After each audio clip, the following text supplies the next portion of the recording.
100일이면 항복한다. 일본이 한국 반도체의 급소를 틀어막았습니다. 핵심 소재 92%를 차단했고 전 세계가 끝났다고 했습니다. 하지만 7조 8천억 원의 역습이 시작됐습니다. 소재 3종이 하나씩 국산화됐고 93%를 독점하던 최후의 보루마저 뚫렸습니다. 이 모든 걸 설계한 일본 관료가 35년 만에 입을 열었습니다. 그 충격적인 고백을 지금 공개합니다. 시작하기 전 구독과 좋아요, 그리고 대한민국 화이팅 댓글로 한국을 응원해주세요. 저는 나카무라 시니치, 일본 경제산업성 통상정책국에서 35년을 보낸 관료입니다. 대한 수출규제 정책을 직접 설계하고 실행한 실무 총괄이었죠. 지금은 은퇴했습니다. 그리고 오늘 이 글을 씁니다. 제 관료 인생 최대의 실책에 대한 고백을. 많은 분들이 물으실 겁니다. 왜 이제 와서 이 이야기를 하느냐고. 답은 간단합니다. 거짓말에 지쳤기 때문입니다. 7년 동안 저는 동료들 앞에서, 후배들 앞에서, 그리고 무엇보다 거울 앞에서 거짓말을 해왔습니다. 그 정책은 틀리지 않았다고. 한국이 반응을 과하게 한 것뿐이라고. 하지만 더 이상은 못하겠습니다. 처음부터 말씀드리겠습니다. 그해 여름이 시작되기 석 달 전부터 경제산업성 내부에는 묘한 흥분이 감돌고 있었습니다. 복도에서 마주치는 동료들의 눈빛이 달랐어요. 뭔가 큰일을 앞둔 사람들 특유의 긴장감과 기대감이 뒤섞인 표정이었죠. 점심시간에 구내 식당에서 마주쳐도 말은 안 하지만 눈으로 통하는 게 있었습니다. 준비되고 있지 하는 무언의 확인. 통상정책국 회의실에서는 거의 매일 밤늦게까지 불이 꺼지지 않았습니다. 복도 끝 자판기에서 캔커피를 뽑아 마시면서 저를 포함한 핵심 간부 7명이 한 가지 작전을 다듬고 또 다듬고 있었거든요. 회의실 화이트보드에는 한국 반도체 공급망 다이어그램이 빼곡하게 적혀 있었습니다. 빨간 마커로 동그라미 친 부분이 3군데. 불화수소, 포토레지스트, 불화폴리이미드. 우리가 칼을 대려는 급소였죠. 나카무라 심의관, 최종 시뮬레이션 결과입니다. 부하 직원 하야시가 기밀 문서를 내밀었습니다. 표지에 찍힌 빨간 극비 도장이 눈에 들어왔어요. 20부 한정. 열람 후 반납. 저는 그 글자를 보는 순간 등골이 서늘해지는 걸 느꼈습니다. 하지만 그 서늘함은 두려움이 아니었습니다. 흥분이었어요. 보고서를 펼쳤습니다. 형광등 불빛 아래 빽빽한 글자들 사이에서 48페이지 끝에 있는 결론 문단이 눈에 박혔습니다. 대한민국 반도체 산업은 핵심 소재 3종, 공급 차단 시 90일에서 120일 내 생산 능력에 치명적 타격을 받을 것으로 예상됨. 특히 불화수소의 경우 대체 공급원 확보에 최소 2년 이상 소요될 것으로 분석됨. 저는 그 문장을 3번 읽었습니다. 3번 모두 같은 결론이었죠. 심장 박동이 빨라지는 걸 느꼈습니다. 손끝이 미세하게 떨렸어요.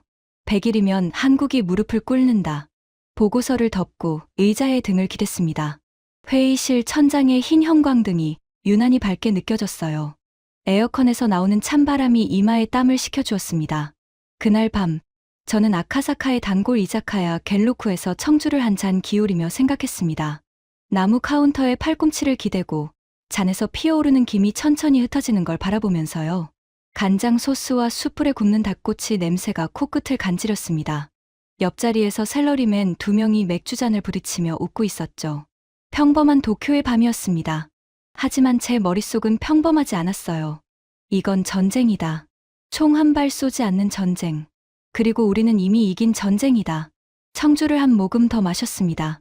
차갑게 식힌 준마이 다이긴조가 목을 타고 내려갔습니다. 그때까지만 해도 저는 정말로 그렇게 믿었습니다. 우리의 자신감에는 단단한 근거가 있었습니다. 반도체를 만든다는 건 쉽게 말해 눈에 보이지도 않을 만큼 작은 회로를 실리콘 웨이퍼 위에 새기는 일입니다.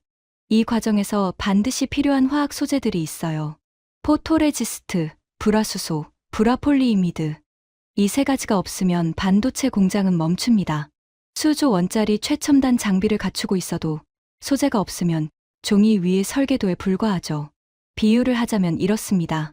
세계 최고의 셰프가 있다고 칩시다. 미슐랭 3스타 레스토랑의 주방장. 하지만 소금, 후추, 식용유를 누군가가 완전히 끊어버리면 어떻게 될까요?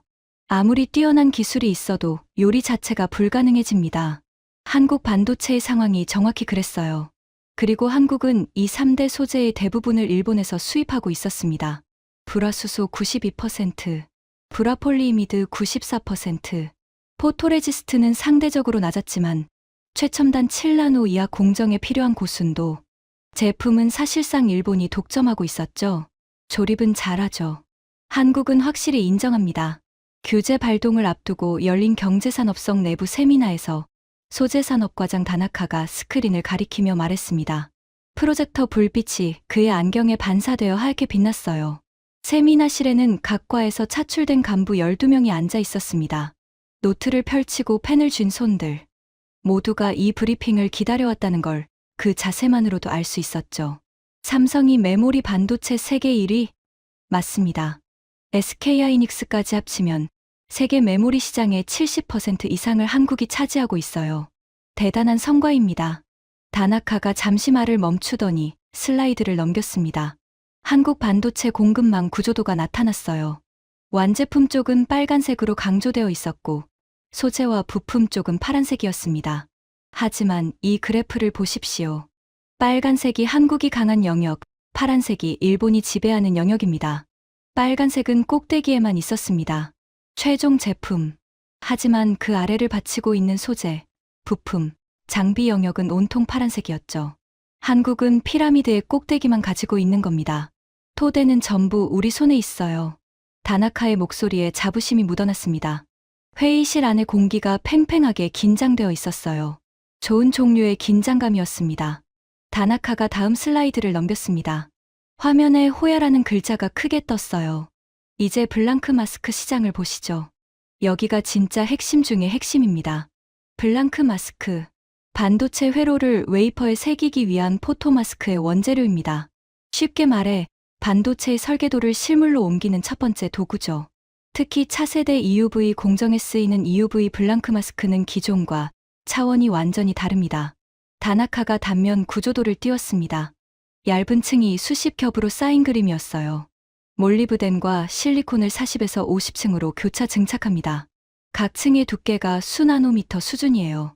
머리카락 굵기의 만분의 1보다 얇은 두께를 원자 단위로 정밀하게 쌓아 올려야 합니다. 한 층이라도 불균이라면 반도체 회로 전체가 못 쓰게 됩니다. 회의실이 조용해졌습니다.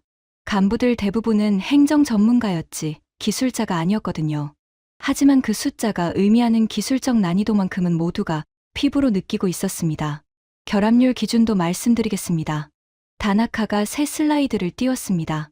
숫자 하나가 화면 중앙에 크게 나타났어요. 호야 기준, 제곱센티미터당 0.08개 이하. 사실상 완벽을 요구하는 수준입니다. 다나카가 손가락 2개를 들어 보였습니다. 이 수준을 달성할 수 있는 회사는 전 세계에 단 2곳뿐입니다. 호야와 AGC, 둘 다 일본 기업이죠. 저는 펜을 돌리던 손을 멈추고 물었습니다. 정확한 시장 점유율은요? EUV 블랑크 마스크 글로벌 시장에서 호야가 75%, AGC가 18%입니다. 다나카가 원그래프를 띄우며 회의실 전체를 천천히 둘러봤습니다. 합치면 93%. 이 93%가 전부 일본입니다. 그 한마디가 떨어진 뒤 회의실 공기가 달라지는 걸 느꼈습니다. 자부심. 여기 앉은 12명, 모두의 얼굴에 같은 감정이 떠올랐어요. 한국이 이걸 만들 수 있다고 보십니까? 제가 직접적으로 물었습니다. 답은 이미 알고 있었지만 공식 기록으로 남기고 싶었어요. 다나카가 안경을 고쳤으며 대답했습니다. SNS텍이라는 한국 회사가 DUV용 블랑크 마스크는 만들고 있습니다. 하지만 EUV는 차원이 전혀 다릅니다. 그가 2장의 슬라이드를 나란히 띄웠습니다. DUV 블랑크 마스크는 빛이 투과하는 방식입니다. 비교적 단순하죠. 하지만 EUV 블랑크 마스크는 빛을 반사하는 방식이에요. 기술 체계 자체가 완전히 다릅니다. 적층 구조, 결함 관리, 검사 장비까지 전부 새로 갖춰야 해요. 다나카가 단호하게 말했습니다. 호야가 이 기술을 완성하는데 15년이 걸렸습니다. 솔직히 말씀드리면 10년 안에 한국이 EUV 블랑크 마스크를 양산할 가능성은 극히 낮다고 봅니다. 저는 그 말에 내심한도했습니다. 가슴 한쪽에 걸려있던 마지막 돌덩어리가 내려앉는 느낌이었어요. 메모장에 파란 펜으로 밑줄을 긋고 적었습니다. EUV 블랑크 마스크 최후의 보루. 통상정책국장 와타나베가 자리에서 일어나며 회의를 마무리했습니다. 시뮬레이션 결과대로라면 한국의 선택지는 하나뿐이야. 그가 창가로 걸어가며 말했습니다. 유리창 너머로 가스미가 새키의 관청 건물들이 여름 햇살을 받아 하얗게 빛나고 있었어요. 굴복하고 원래대로 수입하거나 아니면 반도체 산업 자체가 주저앉거나. 와타나베 국장이 돌아서며 우리를 바라봤습니다. 그의 눈에는 흔들림이 없었어요. 어느 쪽이든 100일이면 결판이 납니다. 회의실을 나서는데 등 뒤로 동료들의 작은 웃음소리가 들렸습니다. 복도에 리놀륨 바닥을 걷는 구두 소리가 경쾌하게 울렸죠. 저도 모르게 입꼬리가 올라가는 걸 느꼈습니다. 지금 돌이켜보면 그 웃음이야말로 우리의 오만을 가장 선명하게 보여주는 순간이었습니다. 규제 발동 직후 모든 것이 시나리오대로 흘러갔습니다. 저는 매일 아침 8시 통상정책국 상황실에서 한국 관련 첩보 브리핑을 받았습니다. 상황실은 본관 6층 구석에 있는 창문 없는 방이었어요. 중앙 모니터 3대에는 한국 주요 언론의 실시간 뉴스가 흘러나왔고 주한일본 대사관 경제과에서 올라오는 현장 보고가 30분 단위로 갱신됐죠. 방 한쪽 구석에서 커피 머신이 쉴 틈 없이 돌아갔습니다. 긴장과 흥분이 뒤섞인 그 방의 냄새를 저는 아직도 기억합니다. 카페인과 땀이 섞인 냄새였어요. 첫 주. 한국 반도체 업계는 문자 그대로 비상체제에 돌입했습니다. 삼성과 SK하이닉스 경영진이 긴급 공급망 점검 회의를 소집했다는 보고가 올라왔습니다. 한국산업통상자원부 장관이 밤 11시에 관계부처 긴급 대책회의를 열었다는 첩보도 들어왔죠. 한국 반도체 관련 주가는 이틀 연속 하락세를 기록했습니다. 대사관 경제과에서는 한국 재계 전체가 패닉 상태라는 보고를 올려보냈어요. 하야시 사무관이 첫 주간 브리핑을 마치며 말했습니다. 한국 측 반응이 예상보다 격렬합니다. 불매운동이 SNS를 중심으로 급속히 확산되고 있고 일본 여행 취소율이 80%를 넘었습니다. 저는 커피를 한 모금 마시며 고개를 끄덕였습니다. 감정적 반응은 예상 범위 내야. 중요한 건 산업계의 실질적 대응이지. 하야시가 태블릿을 넘기며 대답했습니다. 산업계는 지금 패닉 상태입니다. 대안을 찾고 있지만 단기간에 일본산 고순도 소재를 대체할 수 있는 공급처가 사실상 없는 상황입니다. 그 말을 듣는 순간 저는 가슴속에서 뜨거운 것이 올라오는 걸 느꼈습니다. 승리의 예감이었어요. 숫자가 뒷받침했습니다. 대한 불화수소 수출량이 규제 발동 한 달 만에 전년 대비 87.9% 감소했습니다. 거의 90%가 증발한 겁니다. 한국으로 가던 불화수소의 파이프라인이 사실상 막혀버렸죠. 그래프로 보면 절벽이었습니다. 전월까지 꾸준히 유지되던 수출량 선이 수직으로 떨어졌어요. 한국 언론의 헤드라인도 우리의 시나리오 그대로였습니다. 반도체 소재 비상, 일본 수출 규제 충격파 확산, 대안 없는 한국 반도체의 미래. 이런 제목의 기사가 매일같이 쏟아졌죠. 한국 인터넷 커뮤니티에서는 일본 불매운동이 들불처럼 번졌습니다. 하지만 저는 그것이 오히려 좋은 신호라고 판단했어요. 감정적 반발이 거세다는 건 그만큼 기술적 대안이 없다는 뜻이니까요. 불매운동으로 맥주와 여행을 끊을 수는 있어도 반도체 핵심 소재를 하루아침에 만들어낼 수는 없는 법입니다. 두 번째 달, 경제산업성 상황실의 분위기는 점점 여유로워지고 있었습니다. 한국 중소소재 업체 몇 곳이 불화수소 국산화를 시도하고 있다는 정보가 올라왔습니다.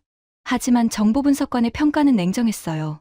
시도 자체는 하고 있습니다만 반도체급 고순도 12N 수준에는 한참 못 미칩니다.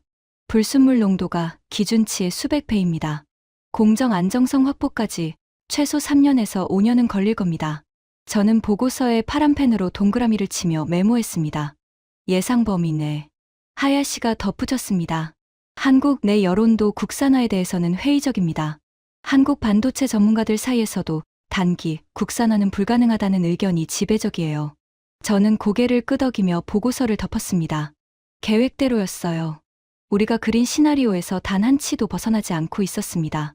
세 번째 달, 경제산업성 장관실에서 비공식 만찬이 열렸습니다. 통상정책국 핵심 간부 5명만 초대된 자리였죠. 장관 집무실 옆 소회의실의 원목 테이블 위에 고급 사케와 회가 차려져 있었습니다. 참치 뱃살의 붉은 결이 접시 위에서 조명을 받아 윤기나게 빛났어요. 장관이 사케 잔을 들며 말했습니다. 통상정책국이 잘해주고 있어. 한국 쪽 반응을 보면 조만간 물밑 접촉이 올 거야. 와타나베 국장이 미소를 지으며 고개를 숙였습니다. 빠르면 이번 달 안에 한국산업통상자원부에서 비공식 채널로 연락이 올 것으로 예상합니다. 그때를 위한 조건 정리도 되어 있겠지? 물론입니다. 나카무라 심의관이 3가지 시나리오를 준비해 두었습니다. 장관의 시선이 제게로 왔습니다. 저는 간결하게 보고했어요. 한국이 접촉해올 경우를 대비해 최소 조건, 중간 조건, 최대 조건을 정리해 두었습니다. 어느 시나리오든 일본이 주도권을 유지하는 구조입니다. 장관이 만족스러운 표정으로 고개를 끄덕이며 사케를 한 모금 들이켰습니다. 저도 잔을 입에 가져갔어요. 차갑게 식힌 다이긴조의 과일향이 코끝을 스쳤습니다. 수고했네, 나카무라. 장관이 저를 보며 잔을 들었습니다. 35년 관료 생활에서 장관에게 직접 치아를 받은 건 손에 꼽을 정도였어요. 심장이 뜨거워졌습니다. 그 순간만큼은 모든 것이 완벽했습니다. 하지만 그로부터 며칠 뒤 정기 브리핑에서 하야시 사무관이 마지막 슬라이드를 넘기더니 잠깐 멈칫했습니다. 그 짧은 망설임을 저는 놓치지 않았어요. 한 가지 이례적인 사항이 있습니다. 저는 커피잔을 내려놓았습니다. 하야시의 목소리 톤이 평소와 미묘하게 달랐거든요. 삼성 반도체 라인 가동률 관련입니다. 가동률이 어떻습니까? 떨어지지 않고 있습니다. 순간 상황실 공기가 미세하게 달라졌습니다. 모니터에 뉴스 자막이 흘러가는 소리만 낮게 들렸어요. 구체적으로 제가 말했습니다. 목소리를 일부러 평탄하게 유지했습니다. 하야시가 태블릿을 확인하며 대답했습니다. 최신 위성 분석 및 업계 소식통 종합 결과 규제 발동 전 대비 약 96% 수준을 유지하고 있습니다. 96%. 저는 펜을 쥔 손이 멈추는 걸 느꼈습니다. 핵심 소재 공급을 거의 90% 틀어막았는데 3개월이 지나도 라인 가동률이 96%라고요? 상황실 안의 시선이 저에게로 모였습니다. 5명의 간부가 제 반응을 기다리고 있었어요. 재고를 풀고 있는 거겠지. 와타나베 국장이 먼저 입을 열었습니다. 평소와 다름없는 담담한 목소리였어요. 통상 반도체 소재 재고는 1개월에서 3개월치를 보유하네. 곧 바닥이 나. 저도 고개를 끄덕였습니다. 논리적으로 맞는 분석이었으니까요. 삼성 규모의 공장이라면 비상 재고를 좀 더 확보하고 있을 수 있습니다. 다음 달이면 확실히 효과가 나타날 겁니다. 제가 덧붙이자 상황실의 긴장이 조금 풀렸습니다. 계속 모니터링하겠습니다. 하야시가 브리핑을 마쳤습니다. 저는 메모장에 96%라고 적고 그 옆에 파란 펜으로 물음표를 하나 찍었습니다. 작은 물음표였어요. 대수롭지 않다는 듯이. 하지만 펜 끝에 들어간 힘이 평소보다 강했다는 걸 저는 나중에야 깨달았습니다. 그날 밤 자택으로 돌아가는 마루노우치선 지하철 안에서 저는 자꾸 그 숫자가 머릿속을 맴도는 걸 느꼈습니다. 96%. 퇴근 시간이 지나 한산해진 객차에서 형광등 불빛이 차갑게 얼굴을 비추고 있었습니다. 손잡이를 쥔 손에 저도 모르게 힘이 들어갔어요. 유리창에 비친 제 얼굴을 보니 미간에 주름이 잡혀 있더군요. 저는 의식적으로 표정을 풀었습니다.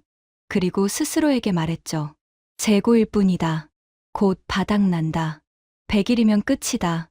하지만 그 100일은 영원히 오지 않았습니다. 그리고 그 사실을 깨닫기까지 저는 아직 한참을 더 기다려야 했습니다. 100일이 지났습니다. 저는 상황실 캘린더에 빨간 펜으로 표시해둔 날짜를 바라봤습니다. 규제 발동일로부터 정확히 100일. 시뮬레이션이 예측한 한국 반도체 산업의 치명타 시점이었죠. 하지만 그날 아침 브리핑에서 하야시가 보여준 데이터는 우리의 예상과 달랐습니다. 삼성 반도체 라인 가동률 여전히 95% 이상을 유지하고 있습니다. 저는 커피잔을 내려놓았습니다. 탁 하는 소리가 조용한 상황실에 울렸어요. 100일이 지났는데? 네, 정확히 100일째입니다. 회의실에 침묵이 내려앉았습니다. 에어컨 소리만 낮게 우문거렸어요. 와타나베 국장이 팔짱을 끼며 말했습니다. 재고가 예상보다 많았던 거야. 대기업이니까. 하지만 영원히 버틸 수는 없어. 동의합니다. 저도 고개를 끄덕였습니다. 하지만 속으로는 뭔가 찜찜한 것이 가시지 않았어요.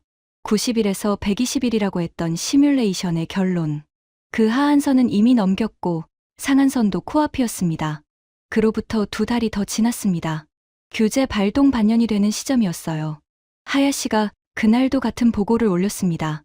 삼성 라인 가동률 96% 유지 중입니다. 96%. 반년 전에도 96%였고 지금도 96%였습니다. 소수점 하나 움직이지 않았어요. 저는 메모장을 펼쳤습니다. 파란 펜으로 적어둔 96%라는 숫자 옆에 물음표가 이미 3개나 찍혀 있었죠. 네 번째 물음표를 추가하면서 손가락 끝이 차가워지는 걸 느꼈습니다. 이상합니다. 제가 입을 열자 상황실에 시선이 모였습니다.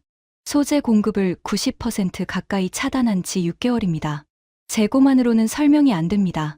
뭔가 다른 공급원을 확보하고 있는 게 아닙니까? 하야시가 긴장한 표정으로 태블릿을 넘겼습니다.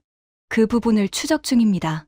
한국 내 중소기업 몇 곳에서 불화수소 시제품을 생산하기 시작했다는 정보가 있습니다만 아직 양산 수준은 아닌 것으로 파악하고 있습니다. 아직? 제가 되물었습니다.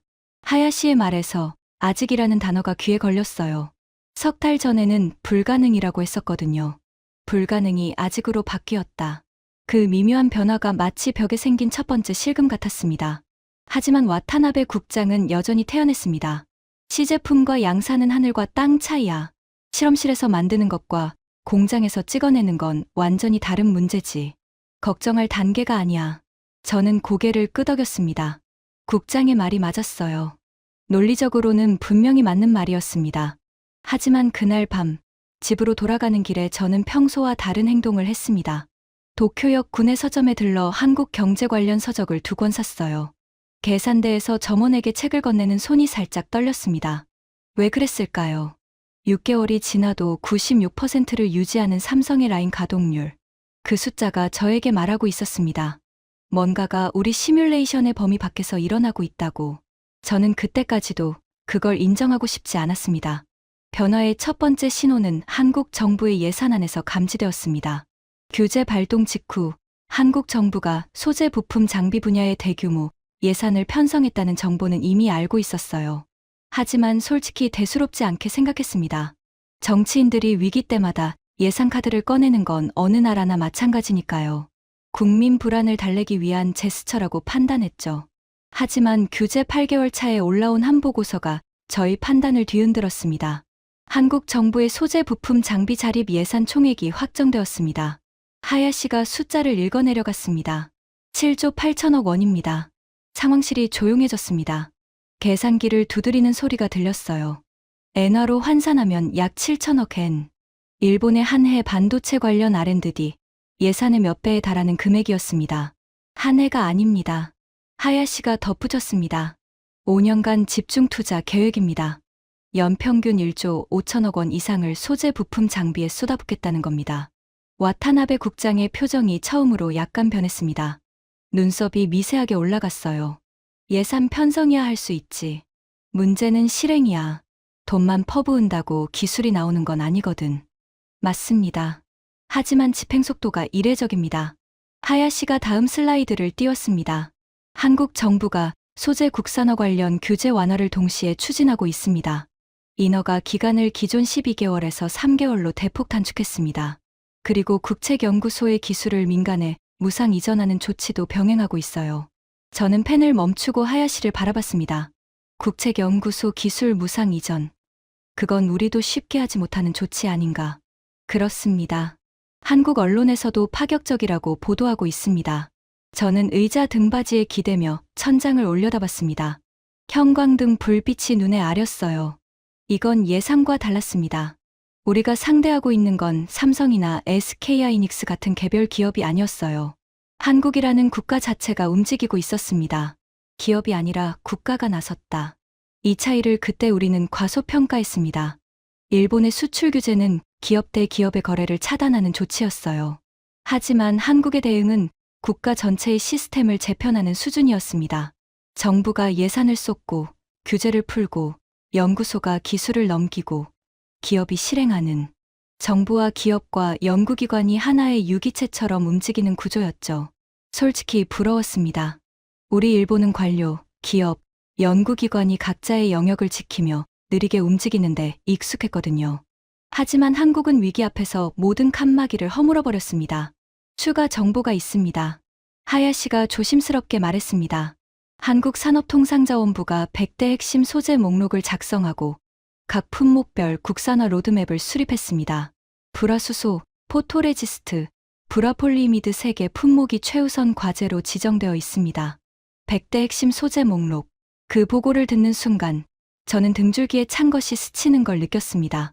이건 단순한 응급 처방이 아니었어요. 장기전을 준비하는 국가의 전략이었습니다. 하지만 저는 그 불안을 입 밖으로 꺼내지 않았습니다.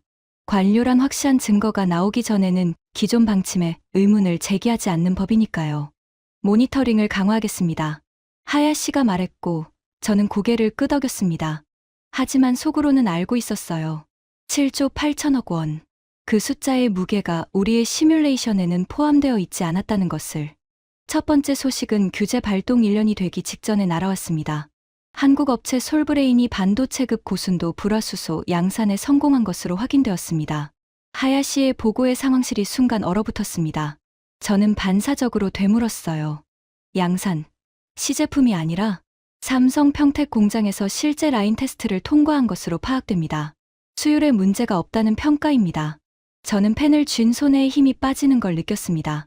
하지만 곧바로 마음을 다잡았어요. 불화수소는 3대 소재 중 하나일 뿐이었으니까요. 하나입니다. 제가 말했습니다. 목소리를 의식적으로 침착하게 유지했어요. 불화수소 하나를 국산화했다고 해서 전체 판이 바뀌는 건 아닙니다. 포토레지스트와 불화폴리이미드가 남아있어요. 특히 포토레지스트는 일본의 도쿄오카, JSR, 시네스화학이 전 세계 시장을 지배하고 있습니다. 이건 불화수소보다 훨씬 기술 장벽이 높아요. 와타나베 국장도 동의했습니다. 불화수소는 상대적으로 기술 장벽이 낮은 편이야. 뚫릴 수 있다는 건 예상 범위 내야. 진짜 승부는 포토레지스트와 불화폴리이미드지. 저는 국장의 말에 힘을 얻어 보고서에 적었습니다. 불화수소 국산화 확인. 하지만 나머지 2개 소재 건재. 전체 전략에 영향 없음. 그런데 그로부터 석 달 뒤, 2번째 보고가 올라왔습니다. 포토레지스트입니다. 하야시의 목소리가 떨리고 있었습니다. 한국 동진세미캠이 EUV용 포토레지스트 개발에 성공, 삼성에 납품을 시작한 것으로 확인되었습니다. 저는 자리에서 벌떡 일어났습니다. 의자가 뒤로 밀리며 바닥에 긁히는 소리가 났어요. EUV용이라고 했습니까? 네, 최첨단 공정용입니다. 심장이 쿵쿵거렸습니다. EUV용 포토레지스트는 일반 포토레지스트와 차원이 다른 기술입니다. 우리 일본 기업들이 수십 년간 축적한 노하우의 결정체였어요. 그걸 한국이 규제 발동 1년여 만에 개발했다고요? 품질 수준은요? 삼성 파운드리 라인에서 실제 공정 검증을 통과했습니다. 양산 적용 가능 수준이라는 평가입니다. 저는 천천히 다시 앉았습니다. 다리에 힘이 풀린 건지 그냥 앉고 싶었던 건지 모르겠어요. 하나라서 괜찮다고 했습니다. 불화수소 하나뿐이라고 했습니다. 그런데 이제 2이 되었어요. 남은 건 불화폴리이미드 하나입니다. 와타나베 국장이 말했습니다. 하지만 그의 목소리에서 이전의 여유는 느껴지지 않았어요. 사실 그 하나라는 단어 자체가 고통스러웠습니다. 석 달 전에는 2개 남았다고 했고, 그 전에는 3개 다 건재하다고 했으니까요. 숫자가 줄어들고 있었습니다. 우리의 무기가 하나씩 사라지고 있었어요. 그리고 예감은 빗나가지 않았습니다. 또다시 몇 달이 지난 뒤, 불화폴리이미드 국산화가 확인되었습니다. 하야시가 보고하는 동안 저는 아무 말도 하지 못했습니다. 상황실의 형광등이 유난히 밝게 느껴졌어요. 눈이 시렸습니다. 코오롱 인더스트리와 SKC가 각각 국산화에 성공했으며 삼성과 LG 디스플레이에 납품을 시작한 것으로 파악됩니다.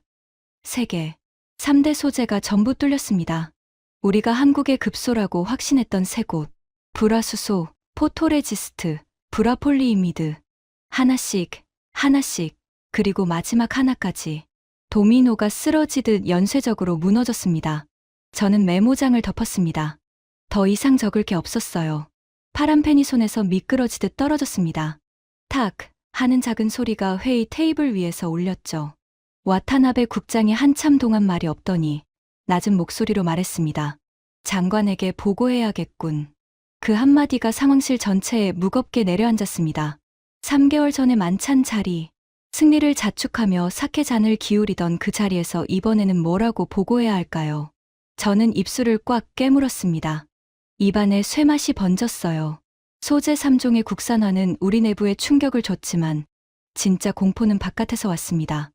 호야 쪽에서 먼저 비명이 터져 나왔어요. 규제 발동 2년이 지난 시점이었습니다.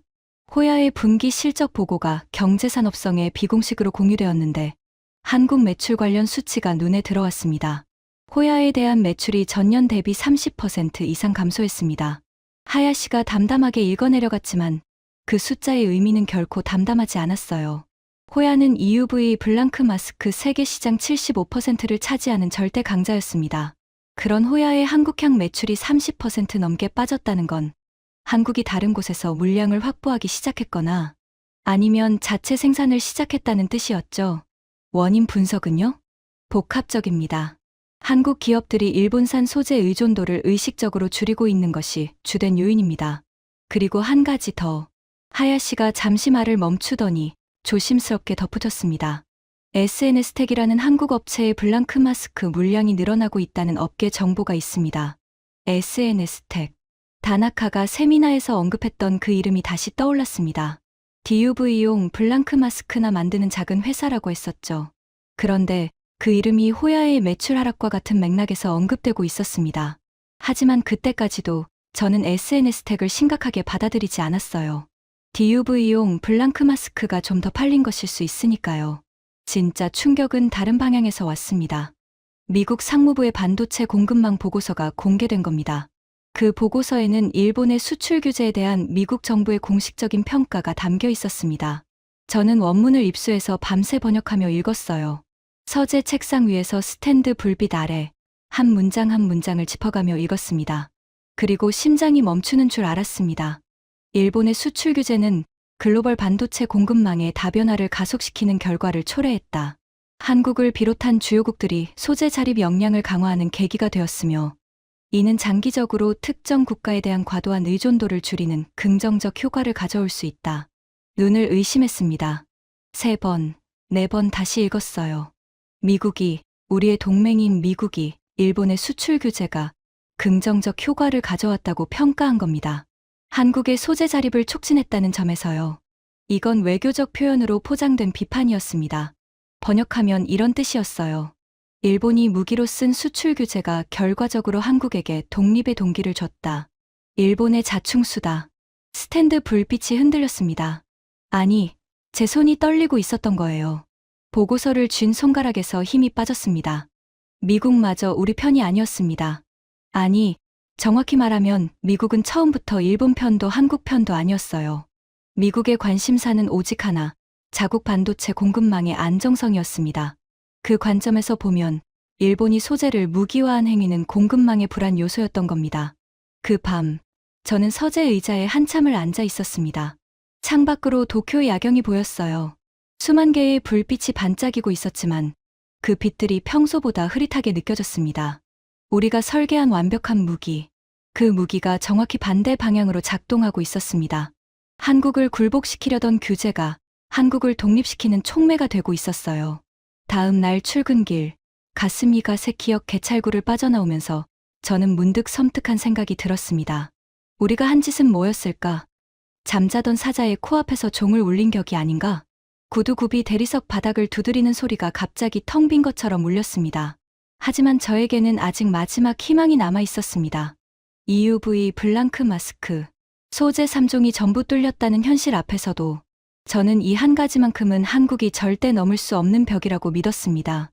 다나카가 세미나에서 설명했던 그 기술적 장벽, 몰리브덴과 실리콘 40에서 50층 교차 증착, 제곱센티미터당 0.08개 이하의 결합률, 전 세계에 단 2곳만이 가능한 초정밀 제조 기술, 그건 돈을 쏟아붓고 규제를 풀어준다고 해결되는 문제가 아니었어요. 불화수소는 화학 공정이니까 돈과 시간을 투자하면 따라잡을 수 있습니다. 포토레지스트도 어렵지만 불가능한 건 아니에요. 하지만 EUV 블랑크 마스크는 다릅니다. 제가 내부 회의에서 말했습니다. 이건 50년 가까운 소재 기술의 축적이 필요한 영역입니다. 한국이 반도체를 본격적으로 만들기 시작한 게 불과 30여 년 전이에요. 소재 연구의 역사가 절대적으로 짧습니다. EUV 블랑크 마스크만큼은 10년, 아니 15년은 걸릴 겁니다. 와타나베 국장도 동의했습니다. 블랑크 마스크가 우리의 최후의 보루야. 여기만 지키면 일본의 영향력은 유지돼. 저는 그 말을 듣고 어깨에서 조금 힘이 빠지는 걸 느꼈습니다. 그래, 최후의 보루. 여기만 지키면 된다. 하지만 그 보루도 흔들리기 시작했습니다. 어느 날 하야시가 평소와 다른 표정으로 상황실에 들어왔습니다. 입술이 바짝 말라 있었고 태블릿을 쥔 손에 힘이 들어가 있었어요. SNS 텍 관련 새로운 정보가 입수되었습니다. 저는 자세를 바로 했습니다. SNS 텍이 EUV용 블랑크 마스크 개발에 착수한 것이 확인되었습니다. 착수? 개발 착수 정도야 할 수 있겠지. 문제는 완성이지. 제가 일부러 가볍게 받아쳤습니다. 하지만 하야시의 다음 말이 저의 가벼움을 산산조각 냈어요. 그리고 삼성이 SNS 텍에 지분 투자를 단행했습니다. 8%입니다. 삼성이 SNS 텍에 투자했다. 8%. 이건 단순한 재무적 투자가 아니었습니다. 삼성이라는 세계 최대 반도체 기업이 SNS 텍의 기술력에 전략적 가치를 부여했다는 뜻이었어요. 삼성이 왜 투자를 합니까? 와타나베 국장이 물었습니다. 그의 목소리에서 날카로움이 느껴졌어요. SNS 텍의 EUV 블랑크 마스크 기술이 삼성 파운드리 전략에 필수적이라는 판단인 것 같습니다. 하야시가 대답했습니다. 하지만 좀 더 구체적인 것은 삼성의 기술 투자는 반드시 양산 가능성을 전제로 한다는 점입니다. 삼성은 가능성만으로 투자하지 않습니다. 그 말이 가슴에 박혔습니다. 삼성은 가능성만으로 투자하지 않는다. 그건 반도체 업계의 상식이었어요. 삼성이 돈을 넣었다는 건 SNS 텍의 기술이 이미 상당한 수준에 도달했다는 방증이었습니다. 저는 자리에서 일어나 상황실 벽에 걸린 한국 반도체 공급망 지도를 바라봤습니다. 규제 발동 때만 해도 파란색, 일본 영역이 압도적이었던 그 지도에 이제 빨간색 한국 영역이 하나둘 늘어나고 있었어요. 불화수소, 빨간색으로 바뀌었습니다. 포토레지스트, 빨간색으로 바뀌었습니다. 불화폴리이미드, 빨간색으로 바뀌었습니다. 그리고 이제 마지막 남은 파란색 영역, EUV 블랑크 마스크. 그 영역에도 빨간 점이 하나 찍히기 시작한 겁니다. 저는 주먹을 꽉 쥐었습니다. 손톱이 손바닥에 파고드는 통증이 느껴졌어요. 아직이다. 개발 착수와 양산 성공은 다르다. SNS 텍이 아무리 투자를 받아도 호야와 AGC가 수십 년간 쌓아올린 기술을 단기간에 따라잡을 수는 없다. 절대로. 하지만 그 절대로라는 확신이 예전만큼 단단하지 않았습니다. 불화수소도 절대라고 했었고 포토레지스트도 절대라고 했었으니까요. 불화폴리이미드는 말할 것도 없었죠. 세 번의 절대가 모두 깨졌습니다. 네 번째 절대는 과연 버틸 수 있을까? 그 의문이 머리를 떠나지 않았습니다. 밤마다 잠들기 전 천장을 바라보며 같은 생각을 했어요. 이불을 끌어올린 손이 차가웠고 옆에서 아내의 규칙적인 숨소리가 들렸습니다. 저는 눈을 감았습니다. 하지만 어둠 속에서도 96%라는 숫자가 보였어요. 7조 8천억 원이라는 숫자가 보였습니다. 87.9%라는 수출 감소율이 이제는 우리의 성과가 아니라 우리의 실패를 증명하는 숫자로 변해 있었죠. 규제로 수출을 87.9% 줄였는데 한국은 쓰러지지 않았습니다. 오히려 일어섰어요. 더 강하게. 그리고 이제 마지막 보루마저 위협받고 있었습니다. 저는 이불 속에서 조용히 중얼거렸습니다. 우리가 대체 무슨 짓을 한 거지? 그날 밤 뒤척이다가 새벽 4시에 일어나 서재로 갔습니다. 창밖에 도쿄의 새벽 하늘이 뿌옇게 밝아오고 있었어요. 책상 서랍에서 그의 여름의 기밀 보고서 사본을 꺼냈습니다. 표지의 빨간 극비 도장이 어둠 속에서도 선명했죠. 90일에서 120일 내 치명적 타격. 그 문장을 다시 읽었습니다. 쓴 웃음이 나왔어요. 우리의 예측은 완벽했습니다. 한 가지만 빼고요. 한국이 반격할 거라는 걸 예측하지 못했다는 것. 그리고 그 반격이 이토록 빠르고 이토록 체계적이며 이토록 집요할 거라는 것을. 그 보고서가 올라온 건 어느 겨울 아침이었습니다. 상황실에 들어서자마자 분위기가 달랐어요. 하야시를 포함한 실무진 3명이 이미 자리에 앉아 있었는데 아무도 말을 하지 않았습니다. 모니터 불빛만 그들의 얼굴을 파랗게 비추고 있었죠. 무슨 일이야? 제가 물었습니다. 코트를 벗으면서요. 밖에서 무더운 찬 공기가 상황실의 난방과 부딪혀 안경에 김이 서렸습니다. 하야시가 태블릿을 내밀었습니다. 화면에 SNS 텍의 분기 실적 보고와 기술 동향 분석이 떠 있었어요. SNS 택이 EUV 블랑크 마스크 양산 체제를 갖춘 것으로 확인되었습니다. 양산 체제. 개발 착수가 아니라 양산 체제. 그 두 단어 사이에는 수년의 기술 격차가 있어야 정상이었습니다. 하지만 SNS 택은 그 격차를 무시하듯 뛰어넘었어요. 구체적으로 설명해. 제가 의자에 앉으며 말했습니다. 목소리를 평정하게 유지하려 했지만 안경을 닦는 손이 떨리고 있었어요. 하야시가 보고를 시작했습니다. SNS 택이 현재 생산 가능한 EUV 블랑크 마스크는 4종입니다. 4종. 네. 위상 반점 블랑크 마스크, 바이너리 블랑크 마스크를 포함해서 EUV 공정에 필요한 주요 블랑크 마스크 4종을 모두 갖추었습니다. 4종 전부. 이건 특정 틈새 시장을 공략하는 수준이 아니었습니다. EUV 블랑크 마스크 시장 전체를 노리는 풀라인업이었어요. 삼성 테스트는요? 통과했습니다. 하야시의 대답이 짧았습니다. 짧을수록 확실하다는 뜻이었죠. 삼성 파운드리 라인에서 실제 웨이퍼 공정 테스트를 통과했으며 수율과 결합률 모두 기준치를 충족한 것으로 파악됩니다. 저는 눈을 감았습니다. 다나카가 세미나에서 자신만만하게 말했던 장면이 떠올랐어요. 제곱센티미터당 0.08개 이하. 이 수준을 달성할 수 있는 회사는 전 세계에 단 2곳뿐입니다. 그 2곳이 이제 3곳이 된 겁니다. 하지만 보고는 거기서 끝나지 않았습니다. 추가 정보가 있습니다. 하야시가 다음 슬라이드를 넘겼습니다. 경기도 용인시의 위성사진이 떴어요. 드넓은 부지 위에 건물이 올라가고 있는 모습이었습니다. 한국 정부와 삼성이 공동으로 용인에 EUV 전용 연구센터를 건설하고 있습니다. 부지 면적 1만 809제곱미터. 투자 규모 1천억 원입니다.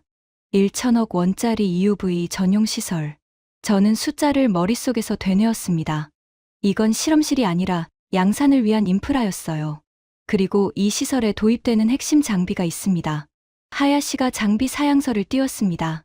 일본 라서텍의 EUV 마스크 블랑크 검사 장비입니다. 도입 금액 약 417억 원. 저는 펜을 떨어뜨렸습니다. 탁 하는 소리가 상황실에 울렸어요. 라서텍. 일본 기업이었습니다. 우리 일본의 기업이 한국의 EUV 블랑크 마스크 양산을 돕고 있다니. 이 아이러니를 어떻게 받아들여야 할까요? 라서텍이 왜? 제가 물었습니다. 목소리가 갈라졌어요. 라서텍은 민간 기업입니다. 수출 규제 대상 품목이 아닌 검사 장비를 판매한 것이라 법적으로 문제가 없습니다. 하야시의 대답은 정확했습니다. 하지만 그 정확함이 오히려 가슴을 후벼 팠어요. 우리 정부가 한국을 겨냥해 소재를 틀어막는 동안 우리 기업은 한국의 장비를 팔고 있었던 겁니다. 국가의 전략과 기업의 이익이 엇갈리는 순간이었죠. 그리고 그 틈새로 한국은 정확하게 파고들었습니다. 와타나베 국장이 한참 동안 말이 없더니 무거운 한숨을 내쉬었습니다. 제가 그의 옆에서 일한 15년 동안 국장이 회의 중에 한숨을 쉬는 건 처음 봤어요. 최후의 보루가 뚫렸어.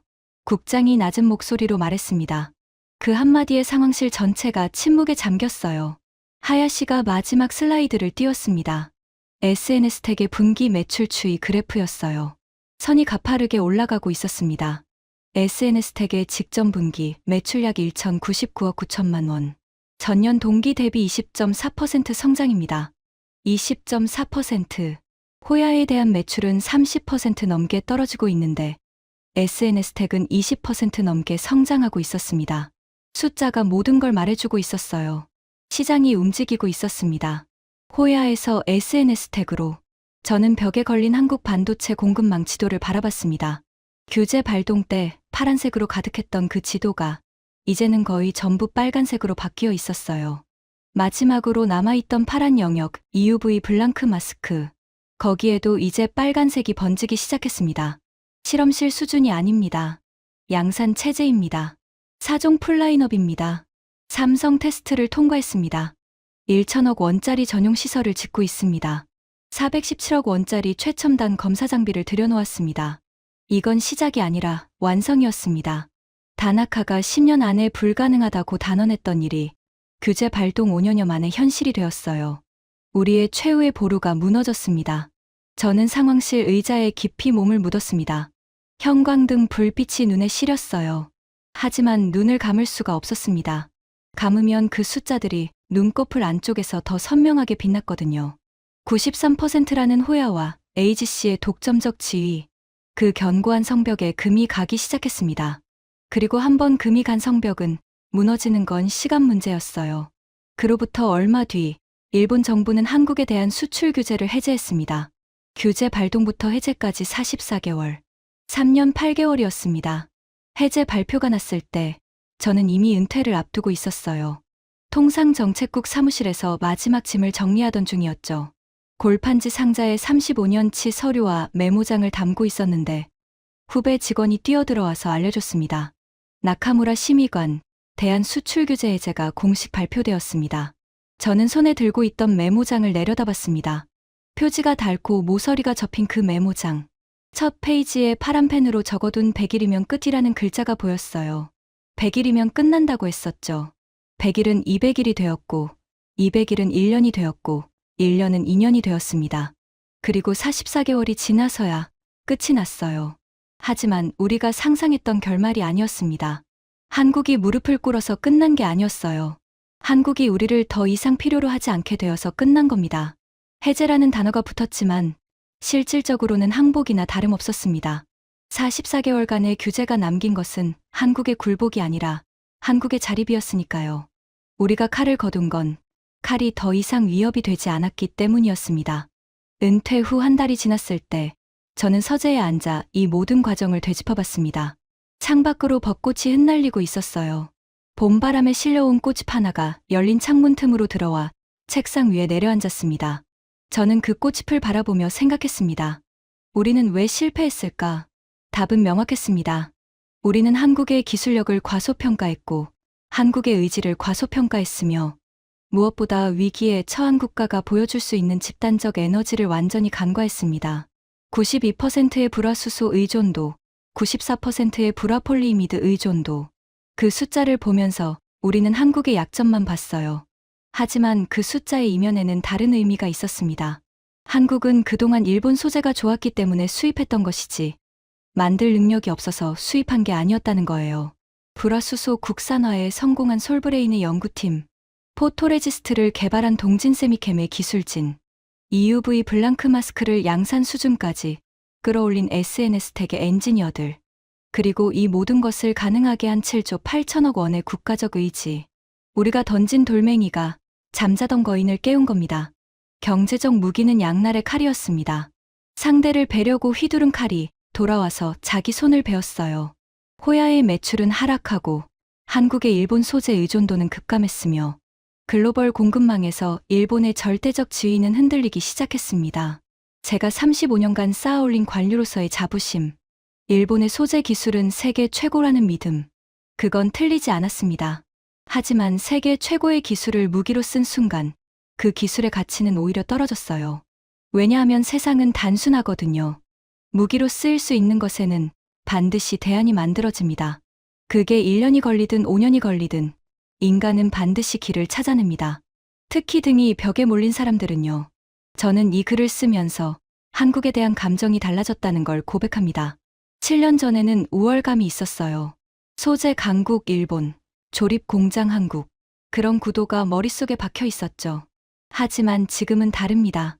7조 8천억 원을 투자하고 규제를 풀고 국책연구소의 기술을 민간에 이전하고 불화수소부터 EUV 블랑크 마스크까지 하나하나 국산화해낸 그 과정. 그건 존경받아 마땅한 성취입니다. 위기를 기회로 바꾸는 능력. 그것이야말로 진짜 국가 경쟁력이 아닐까요? 저는 메모장의 마지막 페이지를 펼쳤습니다. 거기에 파란 펜으로 한 줄을 적었어요. 100일이면 끝난다고 했다. 하지만 끝난 건 한국이 아니라 우리의 오만이었다. 이것이 35년 관료 나카무라 시니치의 고백입니다. 지금까지 일본 경제산업성 35년 관료 나카무라 시니치의 충격적인 고백이었습니다. 위기를 기회로 바꿔낸 대한민국의 저력, 이 이야기를 주변에 널리 공유해주세요. 여러분의 작은 관심이 대한민국의 기술 자립을 응원하는 큰 힘이 됩니다. 구독과 좋아요도 부탁드립니다. 지금까지 터칭 스토리였습니다. 감사합니다.